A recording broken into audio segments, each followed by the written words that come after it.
like to take a little time and share bass motion drill number 12 with you. This is a real simple movement in the key of no sharps, no flats.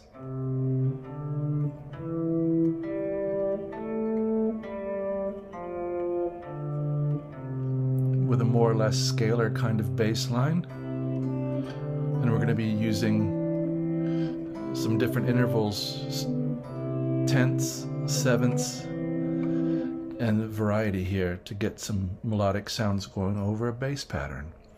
If you've not yet done so, please do subscribe to the channel, like, share, leave a comment. Let me know if you have ideas for future videos or topics you'd like to see discussed more in depth. I'd be very happy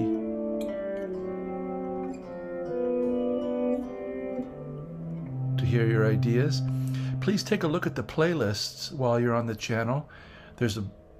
I don't know how many at this point. There's got to be 20 or 30 of them easily. I've got to count. But all the topics are grouped together by playlist, and maybe you'll find something that's to your liking there. I sure hope so. If you'd ever like to send me a tip, I have a PayPal link there in the description. It's nice to open my mail and find something like that. So here we're going to have melodic motion, or sorry, this is bass motion drill number 12. So we're going to walk up C to D to E to G to A to G to F, D, C.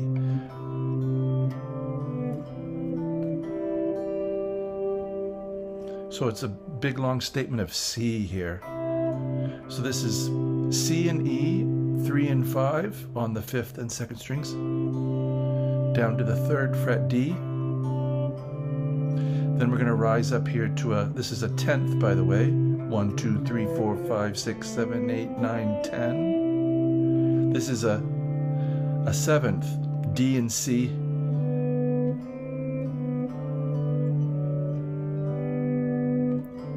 A little passing.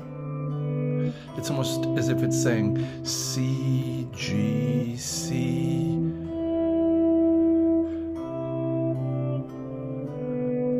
So you can hear the implied G there.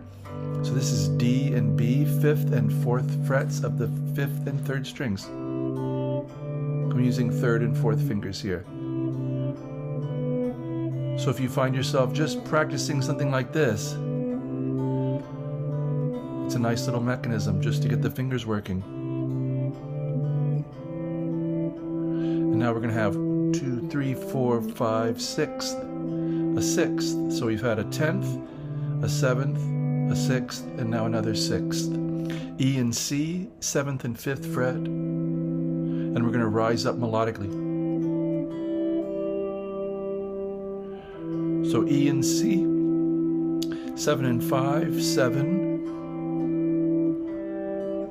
G and E, 5 and 5, 4th and 2nd strings.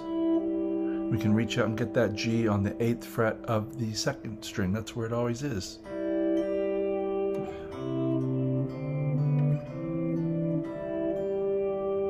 Now we're going to have a little turnaround. So a little F chord, A and F at 7 and 6 on strings 4 and 2. Neighbor tone below. The 5th fret E. This is G and F. A 7th again on the 4th and 2nd strings, 5th and 6th fret. I'm using middle finger and little finger, so my bar is in place. So rather than having to jump down, 2 and 4 is a nice way to go. And then F and D, 3 and 3, with C right between them on the 5th fret. So this is F, D, C. And you can let them overlap if you'd like.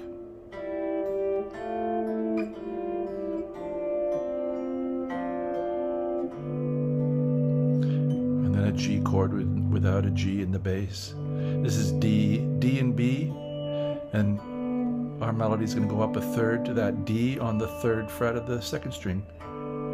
So 5, 4, 3. And I finished with a little arpeggio. So G7, 2nd inversion, implied root G. And now the 10th that we started with, C and E.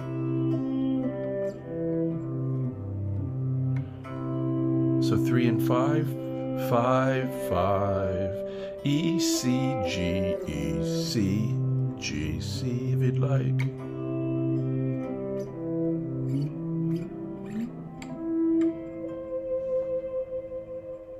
I hope this has been something interesting for you.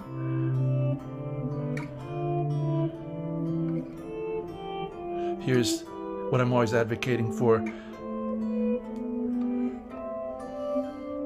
Taking this mechanism up through the fingerboard, up through the key, seeing what else is there. Right? All the neighbors, all the cousins. It's a little bit like instant music, just add notes. You plug the mechanism in and it does something. If your fingers are able to follow it, use your ears at that time and maybe see if there's a way to modulate, or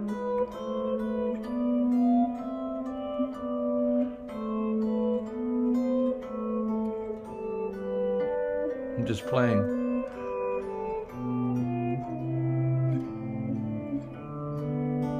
I tried to come back to the same turnaround we had. So thank you for spending the last 7 or so minutes with me here. If you've stayed to this length, I really do appreciate your hearty soul, and I wish you, as always, a very good day.